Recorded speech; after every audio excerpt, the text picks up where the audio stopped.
speakers, let me give you a very brief introduction on the Alumni Special Interest Group, the reason how it came together, the rationale behind forming such a group, their involvement and their scope in conducting events like this.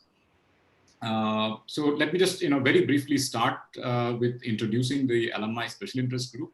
As we all know that IIM Ahmedabad, not only the faculty body, the students, alumni, they are really deeply involved in public policy formulation, public policy analysis, active participation in the creation of public policy. And we thought as an institution through the Office of the Dean of Alumni and External Relations, that it is a good opportunity and it is for the institute to facilitate more informed discussion among the alumni who have a keen interest in certain sectoral areas. So with this background in mind, the institute has set up a few forums or special interest groups around different sectors and areas of interest. You have special interest groups in IT information technology, you have special interest group in pharmaceuticals. And this particular group is a special interest group which is led by alumni in the public policy area. And this being the inaugural event, let me first of all congratulate all the actively participating coordinators who are alumni of IIMA, of course, who have made this possible, this event possible today. And with that, let me quickly give you an introduction to the topic of the day.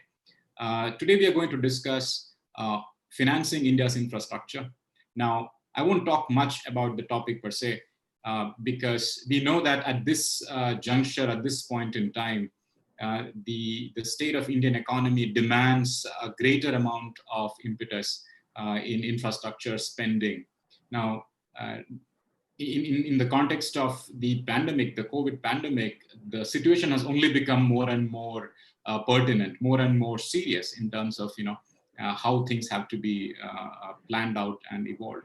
The uncertainty levels have increased, but so are the questions about our knowledge and past trends which used to work in the pre-COVID era. Would they continue to work in the post-COVID era? Are there new interventions which are required? What is going to be the role of the government, the center and the state relationship, the role of the various industries and private players in the growth and creation of infrastructure in India? So that's a very broad topic. We'll specifically focus on the financing aspect of this topic. And it is but apt that for this topic today, we have none other than Mr. Vinayak Chatterjee, who will be one of our panelists, who in conversation with Professor Ajay Pandey of IIM Ahmedabad. Now, by way of introduction, I would say first and foremost, Vinayak Chatterjee is an alumni of IIM Ahmedabad. He's also the founder and chairperson of Feedback Infra, a company which he founded late in 1990s, playing very crucial role in the infrastructure domain. He also plays several advisory roles in several institutions in the government and industry. Notably, he is the chairperson of CII's National Council for Infrastructure. And in conversation with him, we have Professor Ajay Pandey. He is a professor of finance at IIM Ahmedabad. In fact, he has an illustrious academic career, contributed tremendous amount of research work and analysis in the Indian infrastructure space. In fact, he's also the author, along with other colleagues at IIMA, of the India Infrastructure series of India reports, which IIMA used to produce. So in this conversation, we are hoping that we will get a threadbare analysis of the issues of financing India's infrastructure in general, but more specifically in the context of the new normal that we are facing. Now, let me tell you a heads up. So this is going to be the flavor of the series of webinars that the Alumni Special Interest Group would be hosting. This is the first inaugural series. We will have a bunch of other webinars along the new normal theme coming up pretty soon, which we will be publicizing through our media channels. Now, before I hand over the platform to Ajay, let me quickly run you through the agenda of the day. First of all, Professor Ajay will give a very brief introduction on the topic. Then he will hand over the platform to Mr. Vinayak Chatterjee, who will discuss this issue a little bit. Subsequent to that, we will be having a conversation between Professor Ajay and Mr. Chatterjee on various issues. Now, during this entire conversation, audience are encouraged to ask questions, raise queries, and make suggestions in the chat box of Zoom. I know that by now all of us are familiar with the etiquettes of managing Zoom conversations, but as a matter of routine, let me just remind all audience to kindly keep their microphones in mute. If you have any questions, please type out the questions in the chat. The webinar moderators will pick up these questions and will pass on to our esteemed panelists for them to discuss this further. After the conversation between the two panelists, Mr. Akhilesh Pilotia, who is one of the lead coordinators of the Alumni Special Interest Group in Public Policy, he will wrap up this conversation, give you a sense of, a heads up to what next up in store in the series of activities that ASIG is going to be conducting. So thank you so much. I hope that, we will have a wonderful conversation and all of you would have great insights to take away. So with that, let me hand over the platform to Professor Ajay Pandey. Ajay, it's all yours. First of all, I think good evening to all of you who have joined in for this webinar. And thanks, Anish, for setting the tone. Welcome, Vinayak, for being here to share your experiences, which are quite intensive in the infrastructure sectors. So what I would do is, before I hand over the, I think this platform or this webinar is mainly to get pick your brains on the experience which you have directly in the field and what's happening and how it's likely to get affected because of COVID. But before that, just to sort of set the tone, I would give a long shot of what has been happening in the infrastructure sector for maybe a couple of minutes. And then I'll pose certain questions, which at least to somebody who's following like me are at the top of the mind, and also possibly those are the questions which I've picked up from people who have been interested in the infrastructure. So let me start by saying is, of course, most of the people who have joined in would know that ever since liberalization of Indian economy in early 90s, one other term which has been always sort of one of the factors which has been always highlighted as an impediment to economic growth has been infrastructure deficit. And this particular recognition eventually sort of by late 90s led to at least the initiation of reforms in quite a few sectors. Telecom was, for example, in 94, 96. Recognition of the problems in electricity sector was again in 96 or thereabout. The creation of NHI, I think in late 90s, early 99 thereabout. So essentially, with about 6-7 years post liberalization, it was clear that we need to do something in the infrastructure sector if we want to sort of improve the economic outcomes.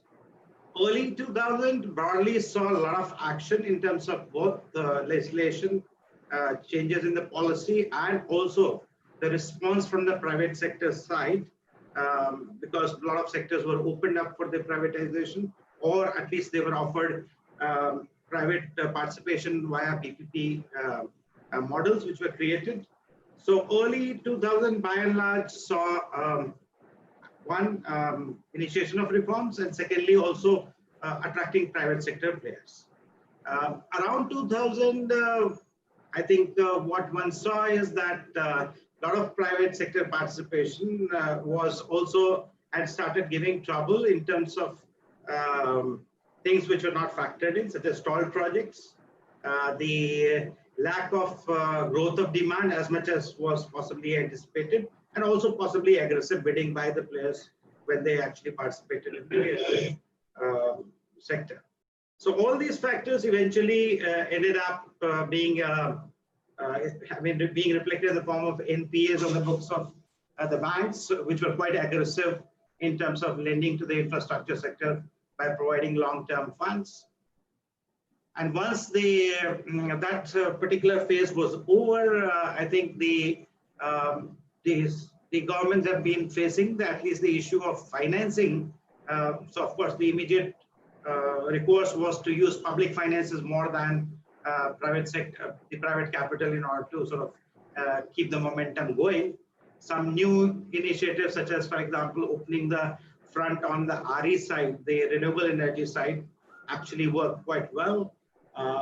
For example, the guidelines for InvITs were were put in place, which saw some at least fraction of at least getting the financing flipped over for completed projects. So this is the long shot which we have seen. But one thing which we have seen clearly is that the successive governments in last 20-25 years have been trying to keep the momentum and the reform in the infrastructure sector, in the belief that still it's a big impediment in realizing the potential of the country in terms of economic growth. So this is a long shot for the audience. I mean, that's the perspective. Specifically to Vinayak, I think the way I would I would hope that you would structure your presentation is that you have been involved via feedback right from almost the beginning of activity in this space. And being networked with the policymakers, practitioners, multilateral agencies, and financiers, what was happening on the ground just prior to the COVID, and if you could spend some time on that, and how do you think it will get affected because of the COVID? And of course, it's anybody's guess as to how long the pandemic itself will last, but whatever residual effects of the pandemic will be there. What is your thought on how it will affect the economy? So this is one theme I would like you to sort of address in your conversation with the audience. The second theme, which I would say, is that there has been, like I think Anish talked about, that there is a need to give impetus to infrastructure sector in order to take care of, let's say, the in order to boost the government expenditure, in order to provide some kind of boost to the economy. And there have been talk about public works as a means of doing that. So where do you think we need to prioritize the investment in infrastructure sector such that both social and economic returns are at least maximized? I mean, are likely to be maximized. Nobody knows as to what will maximize it, but at least your best bet on what kind of public works program might deliver bang for the buck, so to say. So this is second theme. Third theme, which I would like to also reflect on based on your experiences, to the extent COVID does result in a change in the spatial configuration of economic activity, which means that urbanization, as we know of, somehow gets affected. What do you see the implications are from the point of view of urban infrastructure? So that's the third theme, which might be of interest as to how do we need to organize the cities and urban spaces going forward. Well, not necessarily in response to COVID, but in terms of learning from the COVID, if one wants to say that. And finally, I would also like to reflect you in, which has been, of course, talked about both by the government and also the analyst, as to where is the space for fiscal space for the government. So the ability of both the central as well as state governments to keep the momentum on their infrastructure spending. What's your take on that, particularly at the state level, whose finances are pretty well sort of obviously known out in the public domain? And finally, if you want to reflect, I think there was some amount of traction on getting some long-term funding from abroad via masala bonds, via carry trade driven InvIT investing, and so on and so forth, via at least trying to sell off existing brownfield projects in the form of TOTs and so on. How do you think these will get affected? So both the public finance side as well as the financing from either domestic capital or, so you know that, for example, practically every minister who has a big, who's ambitious about the big layout has been eyeing, for example, LIC's resources in order to get long-term funding. So, but that LIC resources can't be sort of panacea for all kinds of layouts which you can think from the point of view of long-term money. So that's the something which we'd like to hear more from your side. What is the current thinking of both the financial, I mean, all stakeholders, financiers, developers, governments, and everyone else. So that broadly is the long shot of what we would like in this conversation to cover. Partly related to financing, but partly also understanding the context in which financing is taking place, because financing doesn't take place in a vacuum. Ultimately, it happens in the context which is likely to emerge post-COVID 2019. So with that, I think I'll leave the floor to you, Vinayak. But in case I feel like, I'll interrupt you and I'll take the liberty to say, can I interrupt? Please. Yeah. Thanks and welcome onto this platform and for this particular sharing your thoughts. Okay, thank you, Professor Pandey, and good evening to everybody. I do have advance information that I have also a whole lot of old friends among the participants. So a special hello to all of you. And don't pull my leg during the program, do it after. The Professor Pandey has laid out a formidable agenda, and I just hope I can do justice to it, but let's get cracking. The topic for the day is financing India's infrastructure post-COVID-19. So to directly attack that topic, we need to understand what was the situation on infrastructure and its related financing pre-COVID. And I'm therefore going to take you to 31st December of the last year, 2019. And I'm not going to be talking about preparations for the New Year's Eve party, but I'm going to be telling you exactly what our Honorable Finance Minister, Madam Nirmala Sitharaman, did on 31st December evening.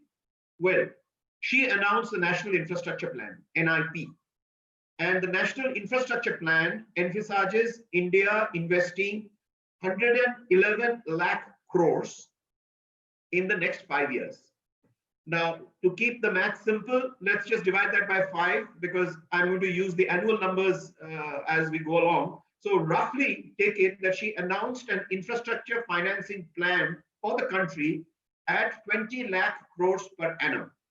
Now, the question is, was that right? Was the figure accurate? Was it representative of the true requirements of the economy pre-COVID? I have done a bit of research on the appropriateness of the 20 lakh crore number announced by the FM, and I will tell you my conclusion very simply. It is directionally correct. And let me give you a few reasons why.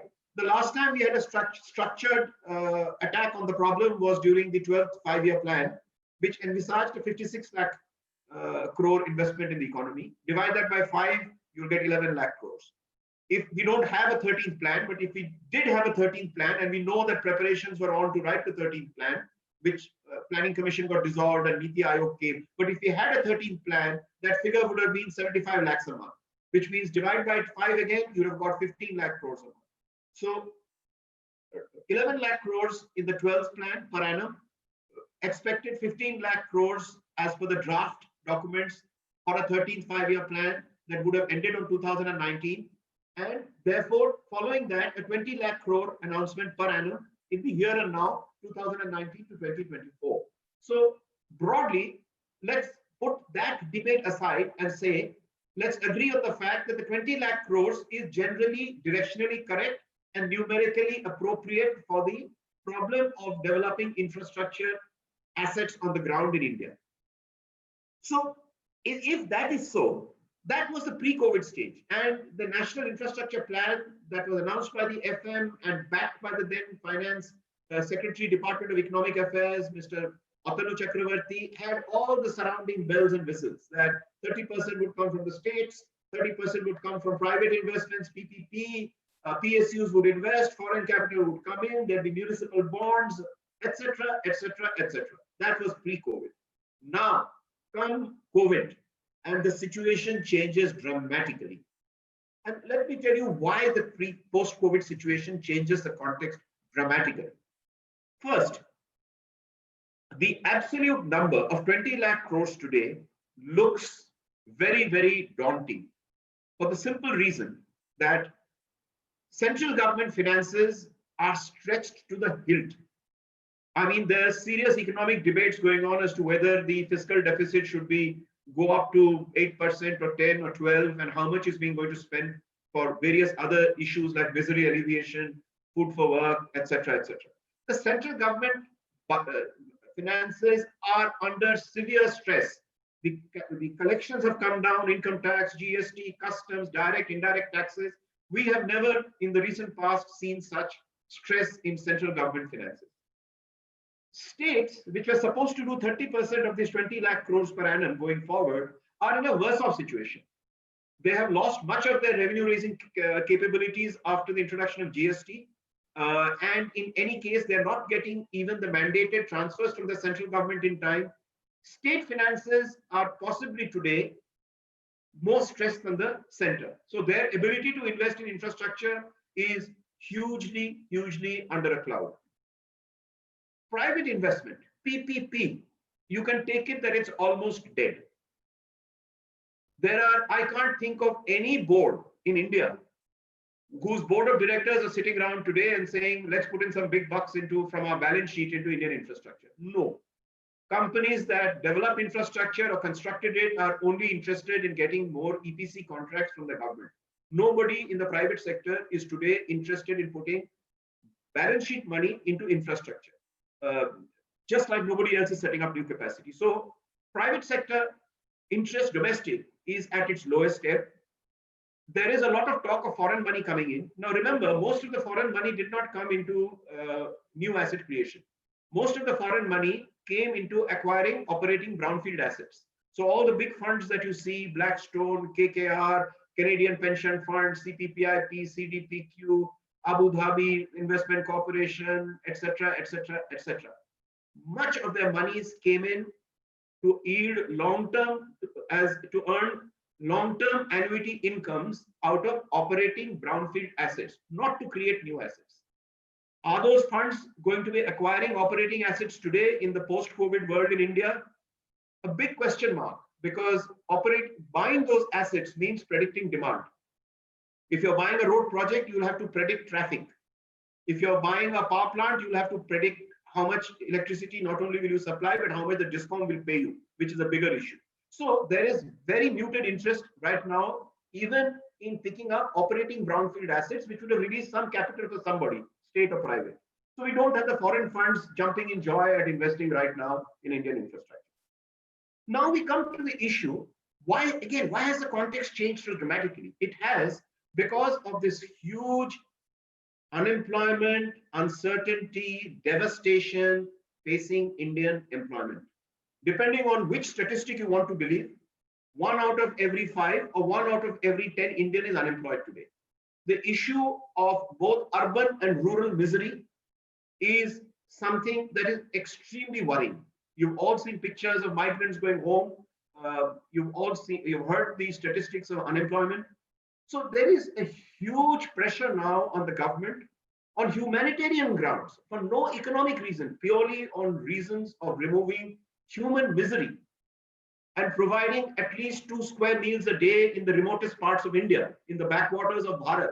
There is huge pressure on India to actually announce large public works programs. And here, Professor Pandey, I'm addressing your question directly. The context has changed. The context from building infrastructure assets because it is good for the economy, makes Indian economy efficient, it removes the historical infrastructure deficit, it makes our logistics faster, it delivers utilities to the public like water and electricity. That was the context pre-COVID. Right now, the context is a single point agenda. How to develop more infrastructure projects to create a bunch of public works programs.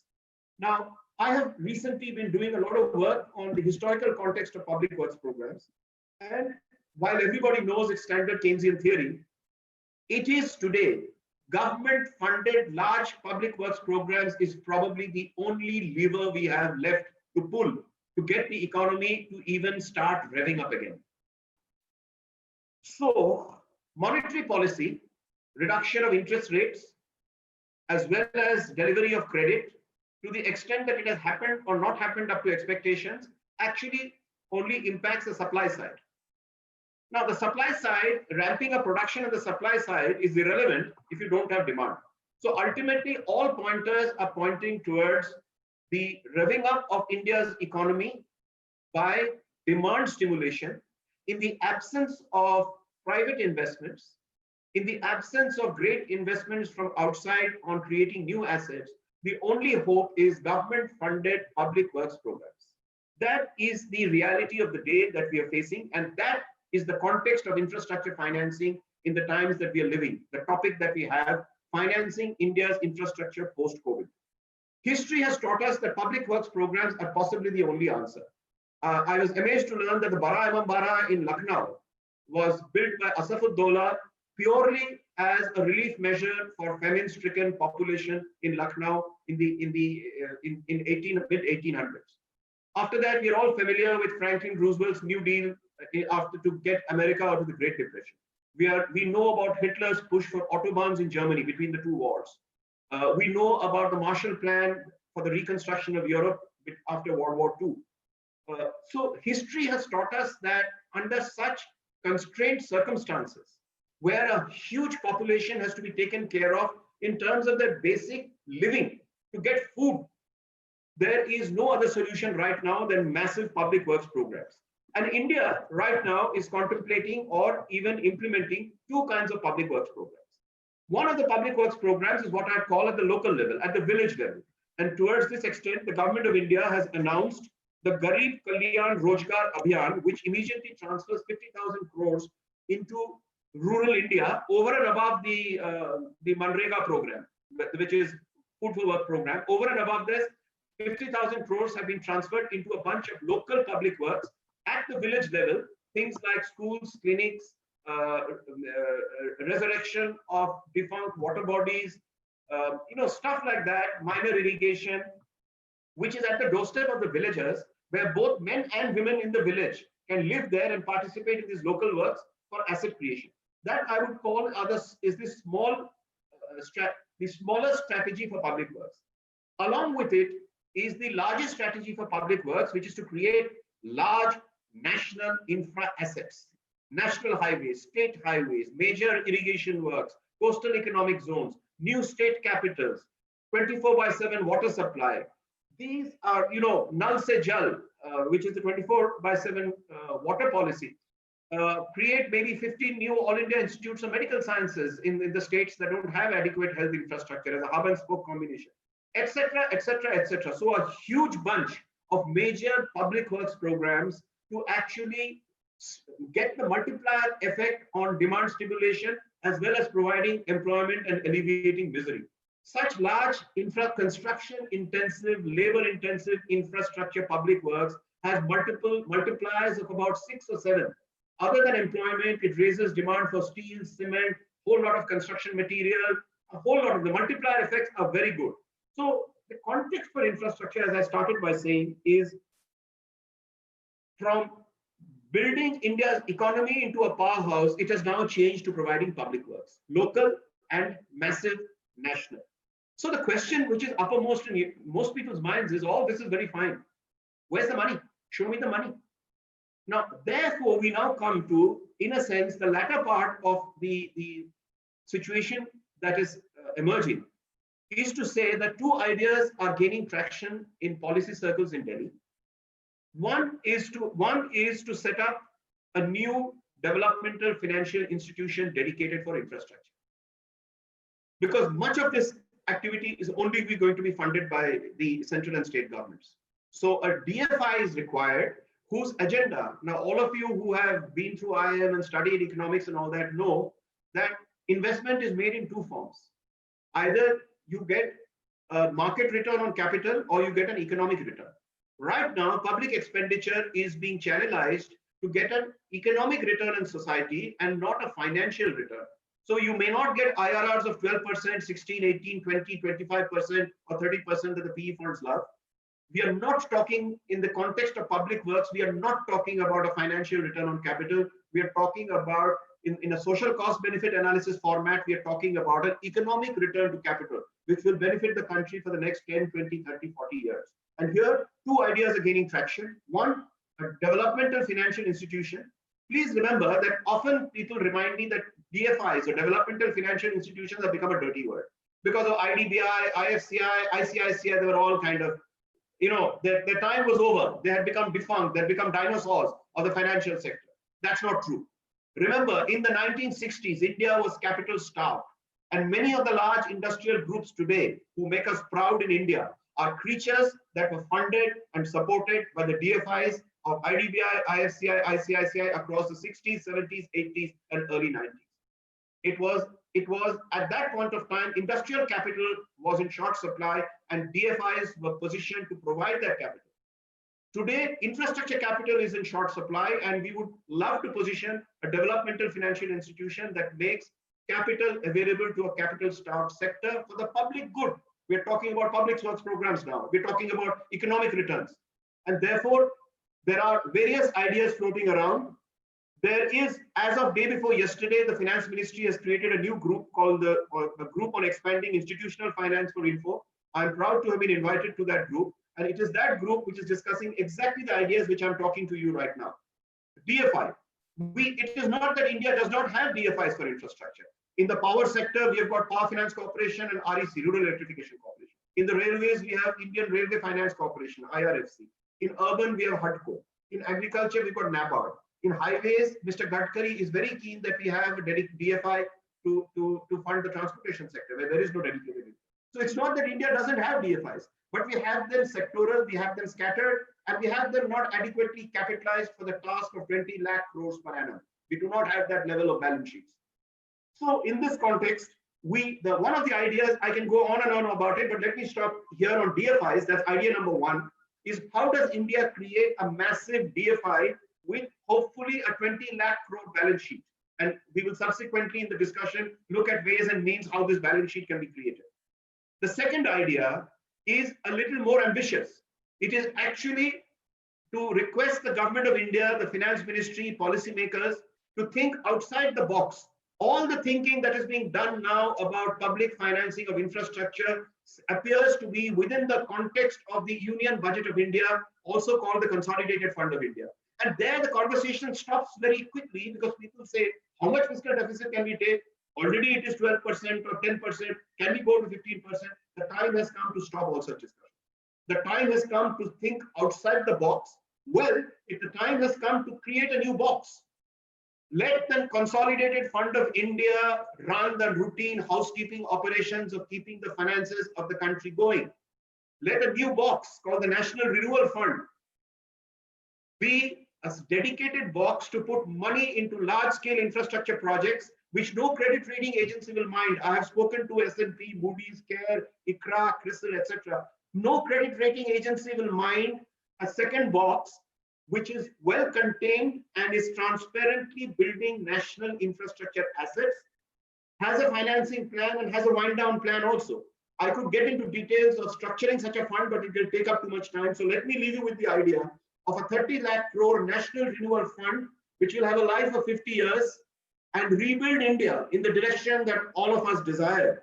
And this is really the two ideas over and above everything that else is discussed: municipal bonds, tax-free infrastructure bonds, interest arbitrage to bring foreign money in. All of these we know, we have heard. But to my mind, these are the two big ideas that we need to debate, discuss, and push the political and the policymakers and the bureaucracy to work on both the ideas of a dedicated developmental financial institution, a DFI for infra, maybe merging all these scattered DFIs with a sub-DFI for energy, a sub-DFI for transportation, and a sub DFI for urban, and maybe a sub DFI for agri, for irrigation, water, and all that kind of stuff. And a national renewal fund outside the consolidated fund of India for 50 years to rebuild this country in an out-of-the-box thinking approach. Now, as I said, I could go on and on about these ideas because one has done a lot of deep dive, but I'm going to stop here now and pass the baton back to Professor Ajay Pandey. Over to you, sir, in terms of carrying the discussion forward. Well, I think I'm going to, of course, pick some questions which have been there, but before I do that, I have a couple of questions myself. I mean, one is that if you look at the domestic saving, the mop up by both the center and the state seems to be fairly aggressive even before COVID. Now, so even if you create such a, let's say, ring fence or even otherwise conjointed, let's say, national renewal fund, ultimately the resources have to come from the domestic savings, unless the plan is, of course, to attract foreign capital. That will only have the effect of, I mean, if it is short term, then there's no issue. Provided there is a space to mop up domestic savings. And secondly, long term, if it is sustained for too long, then it could also crowd out the investment when the economy revives. So that's a concern which you'll have, because remember, even in DFIs of the classic, I mean, the time which you are talking about, essentially used to mop up resources via the SLR qualified securities from the banks. So that's a downside to creation of such a thing. But more, I think that's an aside. More important question, which I said, you talk about two interventions, and I guess one is already evident. The public works at the local level. The new scheme, Garib Kalyan Yojana, was already sort of announced. The Rega was already there. And you're talking about a large infrastructure asset, national infrastructure asset. I mean, is that something which has been already on the thinking, or is it something which needs to be quickly worked upon so that those assets which you're talking about, actually, at least those assets are not driven by purely human misery logic, but they could potentially add to relax the constraint for the economic growth. So I would like to pick your mind on that. As you answer, I'll possibly pick up questions from some of that. Okay, good point, sir. So let me answer your second point first, which is the thinking already on? The answer is yes. The number one agenda of this new group that has been set up to examine the context for setting up a DFI for infrastructure is going to have its first meeting, and it wouldn't have been constituted if the political bosses had not made up their minds that it prima facie seemed to be a good idea. So the first answer to your question is there seems to be traction in the idea of setting up a DFI after, shall we say, playing around with the by repairing or looking at the charter of Indian Infrastructure Finance Company, the last surviving DFI, IFCI, headquartered in Nehru Place, and the newly created NIIF, National Infrastructure and Investment Fund. The charter of all these three need to be taken cognizance of. The existence of PSC, REC, IRFC, HUDCO, etc. need to be examined, and a final view taken as to whether all of them can be put together in a far more powerful DFI. So the answer to your first question, this suggestion is already getting traction. Okay. The answer to your first question is, how do you see or how do you visualize the funding of the larger 50-year national renewal fund, which is a big idea. It's one of those big hairy ideas which the nation, many people agree, need today. There, the thinking is very simple, sir, that it is to be a 30 lakh crore fund with a life of 50 years. The first 10 years is to be a moratorium, and the monies are to be returned from year 11 to year 50 by a 1% cess every year on direct and indirect taxes. So the rating agencies and the world know that while there is a ramp up plan to organize finance, there is also a wind down plan, and therefore ratings should not fall. The question is, we are suggesting, a few of us who have been advocating this idea have been suggesting that 40% of the fund come from domestic sources. We do not mop up domestic savings, but we ask the RBI RBI is sitting on a lot of reserves. You know that, sir, whether it is foreign exchange reserves or various other kinds of statutory reserves. So 40% of 30 lakh crores is 8 lakh crores, which is not such an earth-shattering number for RBI to actually print, to actually print that much more money and fund the National Renewal Fund for 8 lakh crores. That's 40%. 60% of 30 lakhs is 18 lakh is so the balance 60% of the 30 lakh crore requirement has to come from foreign sources. Now, let me give you one example. For the bullet train, India was able to get 1 lakh crore funding from the Japanese for 60 years at 0.5% interest with a first 10 years moratorium for 60 years. Now, whether you agree or disagree with Prime Minister Modi's programs and policies, one thing is clear, that is international outreach has been par excellence in terms of India's foreign policy outreach, and that requires that it's no great fun to have a great foreign policy outreach if you're not able to monetize it for the benefit of the country. So we have been actually, I had the pleasure of even suggesting to the Prime Minister that, sir, your goodwill internationally needs to be monetized. From the Canadian pension funds to the Gulf, the sovereign funds in the Gulf, to the Nordic funds, to the Australians, etc., etc.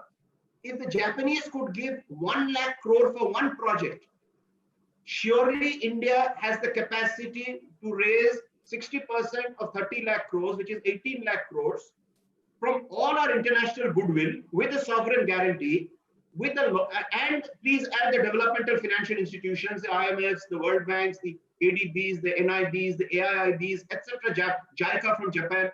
We have the national capacity to raise 60% of the National Renewal Fund from friendly countries and for people who mean well for India. India has that capacity. And therefore, answer to your question, 40% by RBI printing more money, 60% from friendly capital from all parts of the world, and in many senses, pushing the boundaries to say the time has come to monetize our international goodwill. But I don't know whether that answers your question, but I thought I got the answer. I mean, of course, the DFI will keep it off budget and away from the consolidated. And you're talking about 40-60 mix, 40 coming and partly coming out of monetization by the RBI. I don't know whether you mean monetization, but at least mobilized by the using the reserves of the RBI. Okay, so there are a few questions, of course, in an area, I don't know whether you want to answer them or not. Few questions which are related to health and associated urban infrastructure, which have come in the chat as to whether the COVID kind of should not motivate us to look at more closely the need for, let's say, STPs, ETVPs for clean environment in the urban context, and things like whether we need to ramp up the health infrastructure. I don't know whether you would like to answer that question. I know you're more on the hard infrastructure side, but yeah. Sir, this doesn't require great thinking. The answer is a resounding yes. India is woefully inadequate in terms of public health infrastructure. In the last few decades, we've had the advantage of a whole spate of very good private hospitals come in, but they broadly address the segment from the middle of the pyramid upwards. From the middle of the pyramid downwards, we are woefully and shamefully inadequate. There has to be capital going into creating health infrastructure, and that is one of the agenda items for a very large public works programs. And we need a hub and spoke combination for excellence, and then that excellence, shall we say, gravitating outwards in a concentric circle, right down to the district headquarters and to the village level. So as part of the public works programs, we are certainly advocating 15 new All India Institutes of Medical Sciences in the state capitals that don't have them, with a concurrent program of a concentric circle outreach, right down to the primary health level. So that, but it's a clear answer. Of course we need it. We are in fact embarrassed by the fact as citizens of this country that we are so woefully short of health infrastructure for what I say middle to the bottom of the pyramid. Coming to your question on urban financing, it is a bit of a sad story that Gandhiji had envisaged an India. He of course had different visions about cities and villages, about the nation and villages. It took a constitutional amendment called the 74th Amendment in 1992 to actually amend the constitution to urge that policies and programs be announced so that urban local bodies or cities and towns take charge of their destinies. Unfortunately, we have not pushed that agenda hard enough, and today the decay in Indian cities is there for everybody to see. The lack of finances is there for everybody to see. Their dependence on funds being transferred from the state capitals to the budgets of the cities is there for everybody to see. And in the current context, where state capitals also don't have the cash for their larger uses, it is getting further choked. We have to push the 74th Amendment to change the constitution of mayoral electronic of policies, programs, to move for user pay charges in utilities and services. And only these will then result in municipalities becoming, shall we say, vibrant financial entities that are able to sustain their own destiny. Once that happens, we should see an explosion of municipal bonds. In the USA, municipal bonds are a huge market, and practically they fund most American towns and cities. In India, unless we move to municipal bonds, which is part of the agenda of institutional financing for infrastructure, for city regeneration, I am afraid it will not work. We can't keep pumping money in from the outside. So municipal bonds have to happen, but before municipal bonds happen, many structural reforms have to happen in municipalities, largely to do with their own accounting, their charge for user services, and beefing up the capacity of the officers and people who run such urban local bodies. But let me stop. Okay, so on this, I just wanted to point out for the audience that sub-sovereign bankruptcy can happen in US, and which keeps the discipline and need for resource mobilization pretty much on the focal point as far as the local authorities are concerned. Given the structure which we have in place where the funds can be transferred from above, the incentive incompatibility is built in. You don't have to necessarily, as long as your state government is willing to and considers the area important enough, I guess you get the money. So where's the need to mobilize money?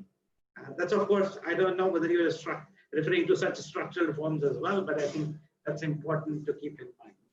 Okay, so another thing which I think in prior conversation with some of the our alumni SIG members, some of them were pointing out that there is a still going forward is a clarity that the conflict between which traditionally has played out between revenue mobilization using infrastructure sector as cash cow and the improvement or the facilitating, let's say, use of infrastructure by keeping the user charges on the lower side, so that ultimately the infrastructure plays a big role in stimulating other economic activities.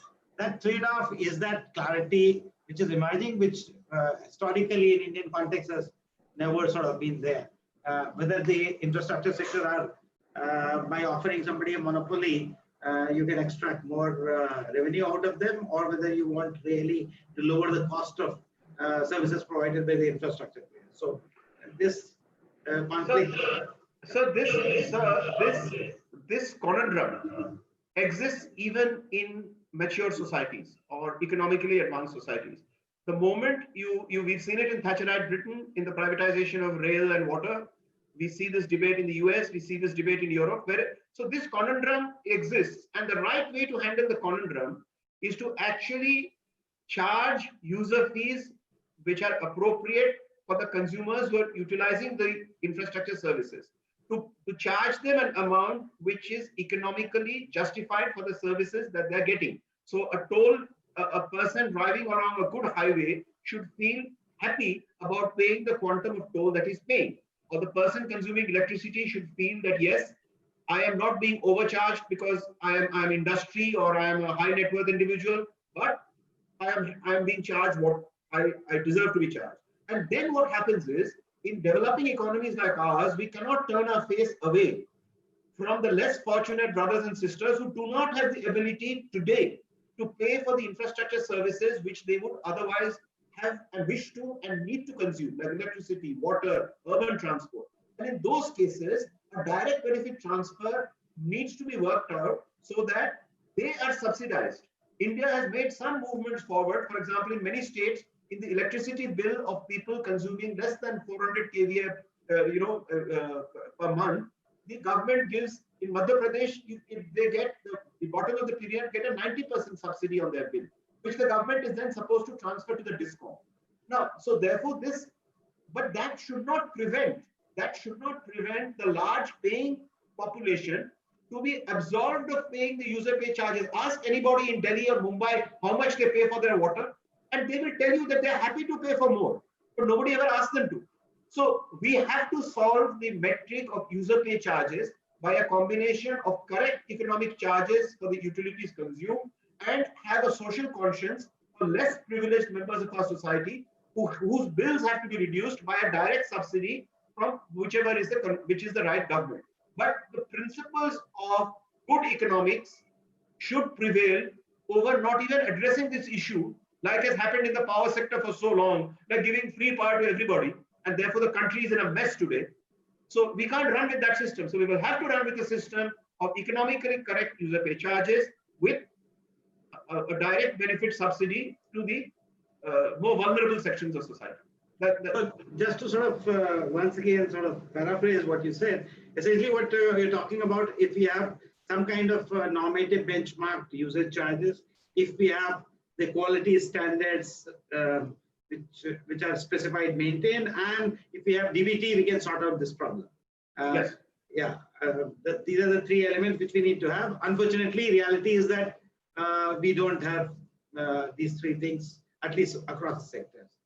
Okay, now a few questions which are coming out on, for example, the one specific question which is not related to COVID, but related to what is happening on Ladakh border is the NHAI, BSNL, and MTNL recently cancelled tenders involving Chinese investment, and how fast these can be replaced by newer parties. These are politically loaded questions. Yeah, but you know, the ban on Chinese, while getting huge publicity now, existed for quite some time. For our players like us in the infrastructure sector, there were some port bids in Navasheva and other places where the Chinese are not allowed to bid for security reasons. The Chinese were not allowed to bid in transmission projects for security reasons. The Chinese were not allowed to bid on some serious switchgear for telecom for security reasons. So in a sense, it is not something that has suddenly emerged, but it has certainly escalated in terms of the geopolitics. But answering, I mean, going beyond that is beyond my pay grade. And sometimes you don't want to hurt yourself in order to go overboard on this. That's my take. Yeah. I mean, so for example, if you were to ban all the components coming from China, then you basically hurt yourself. There's nothing else at you. So, anyway. Okay, so well, I guess we have 5 minutes more to go, maybe 2 or 3 minutes. I don't see any questions coming in. Okay. Now, another, of course, I think, I don't know, this is not possibly relevant to you, but if you feel like answering the question, please feel free to do that. The pre-COVID, there was emphasis on cleaner fuel reflected in Bharat 6 standards, and PSUs were investing in hydro treaters. I don't know about them. But do you think that there's still a priority? My guess is this is a fait accompli. I don't think we are going back on BS6. We may give some leeway at most to clear the stock which might have been there. That's beyond the point. But if you have any take, please feel free. No. Okay. Anyway, so I think in the absence of any further questions, okay. Can debt, okay, one question which is coming, can debt be used to refinance the Renew India mega fund? Of course, I think you answered that question. The 40% is something which is going to be a local saving, and at least the target is 60% to mobilize from outside, mostly in the form of long-term resources, ideally with a moratorium attached with it, if we can. So that's, is that correct? With Right, sir. And largely funds which have a developmental orientation. A long so JICA, entities like JICA. Right, entities like JICA, it's, you know, like that. Yeah. So thanks, I think, Vinayak. It was nice sort of having you, picking up your brains in this context. You are going to be on an side. I mean, you're going to take up a role which is, I think, very closely related to the situation we as in the country finds itself as a consequence of what has been delivered to us and what also partly we have delivered to ourselves.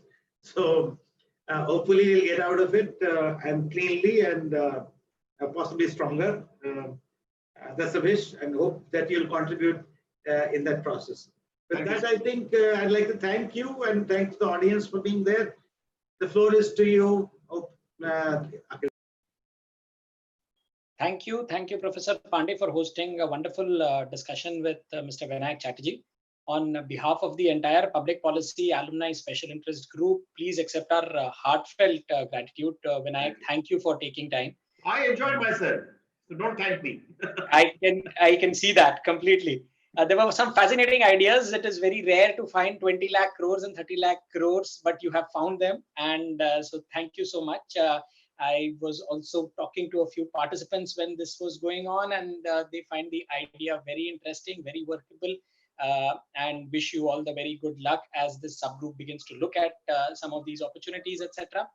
I think these would be very interesting ideas for us to push forward. I would also like to thank the audience for participating very actively. There were many questions that came in both via the Zoom participation that happened as well as through YouTube. So on both the channels, we saw significant participation come in. We had a total of about 150 plus people listening in consistently over the last 1 hour. So I think that from an inaugural perspective, we have done a reasonably good start. So thank you, Vinayak, for being here. I would be remiss if I don't talk about a few people who got us to this level for us to be setting this thing up. Firstly, Professor Rakesh Basant, who I see is on the call. He pursued us doggedly over the last couple of years, I would say, to get us to where we are, to get the Alumni Special Interest Group in place. It has taken us some time to kickstart, but I think with a dramatic opening as this one has been, we will hopefully continue to build on strength. Professor Anish Sugathan, who was there earlier to welcome us all, and Anurag Choudhury from the Institute. They are the Institute coordinators and have been with us almost without fail in all our Saturday afternoon meetings for the Public Policy Group. There are about 20-25 of us who catch up every Saturday and think about how we want to take this thing forward. So thank you all the members of the Public Policy Alumni Special Interest Group, and especially Professor Sugathan and Anurag Choudhury.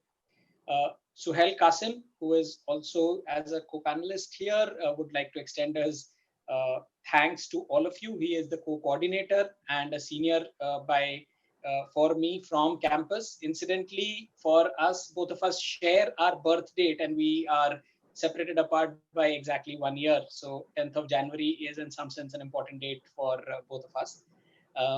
Special mention to Aditya Kumar, currently with the Boston Consulting Group, who played a pivotal role in organizing and marketing this event.